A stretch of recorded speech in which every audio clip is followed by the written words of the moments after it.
السلام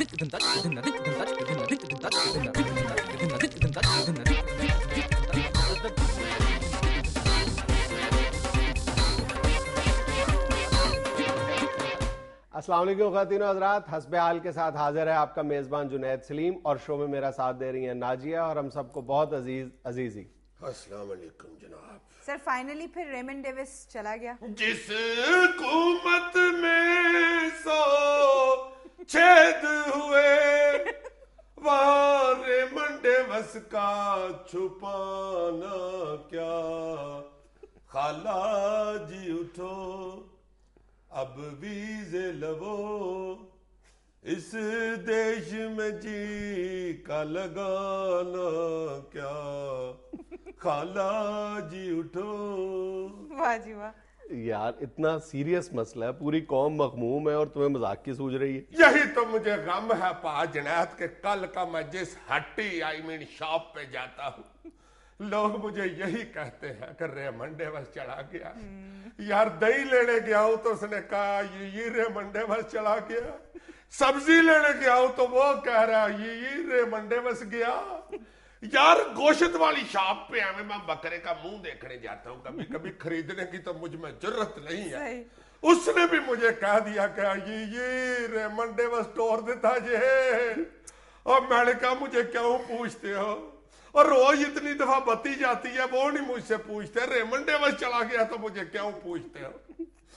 اخیر ایک سیانا بندہ، منہ سے تو اتنا سیانا نہیں تھا لگتا مگر مجھ سے سیانا ہی تھا، وہ کہتا ہے یہ کچھ تو تبصرہ کرو۔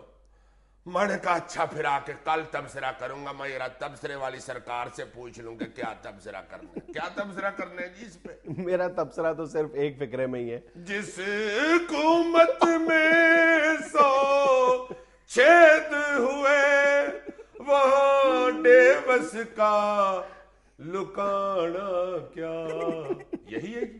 دیکھو پاکستانی قوم اس سارے معاملے میں وجہ طور پر مغموم نظر آ رہی ہے، لیکن مجھے اس کا ایک اور پریشان کن پہلو نظر آ رہا ہے، وہ یہ کہ اس سارے معاملے میں امریکہ نے جس تکبر اور رونت کا مظاہرہ کیا ہے وہ سمجھ سے بالاتر ہے، بجائے یہ کہ وہ پاکستانی حکومت کی یا اس سارے معاملے میں جو بھی سٹیک ہولڈر تھے ان کی مشکور ہوتی امریکی حکومت یا ممنون ہوتی، احسان مند ہوتی۔ اس نے ہمارے لیے کوئی فیس سیونگ بھی نہیں چھوڑی۔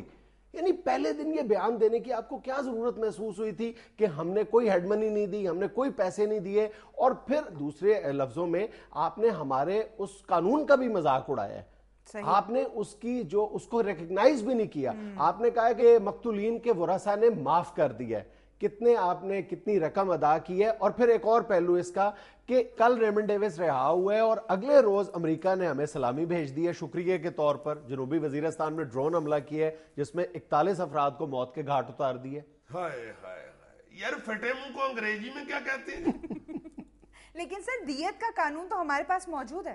بالکل دیت کا قانون بھی موجود ہے اور اس معاملے میں دیت کو استعمال کرنے کی آپشن موجود تھی، لیکن اور ہم نے اپنے پروگرام میں چند ہفتے پہلے اس کا ذکر بھی کیا تھا کہ سب سے زیادہ زور و شور کے ساتھ جس آپشن پہ کام ہو رہا ہے وہ دیت کی آپشن ہے۔ پھر ہم نے واضح انداز میں یہ بھی کہا تھا، پریڈکٹ کیا تھا اس وقت کہ ایک عرب ملک اس میں سب سے زیادہ انوالو ہو کے وہ کوئی راستہ نکالے گا، اور کل کھل کے یہ بات سامنے آ گئی ہے کہ کس عرب ملک نے اہم ترین کردار ادا کیا ہے۔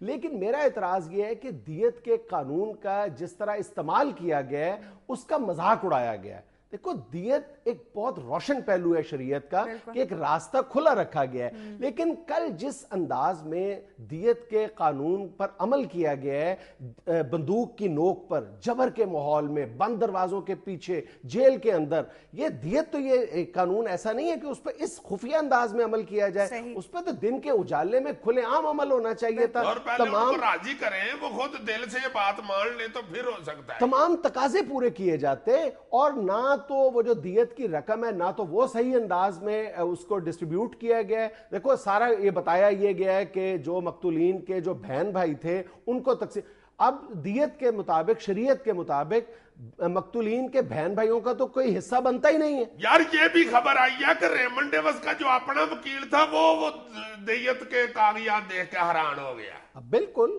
اس کی رہائی کے معاملے پر قدم قدم پر قانون کا مذاق اڑایا گیا ہے۔